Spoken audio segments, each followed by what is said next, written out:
The Amazfit Stratos packs in a surprising amount of utility for its $199, 145 pounds price tag.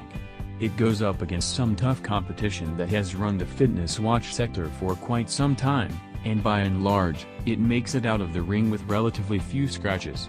It doesn't execute well on its interface, and the button layout couldn't be more of a mess. Otherwise, this is a competent option to keep a lookout for. Who's this for? The Stratos is for fitness users looking for a little more out of a wearable. It has a savvy smartwatch-esque style, but underneath its rugged shell, you'll find just about every sought-after fitness feature, but for a lower price than the competition.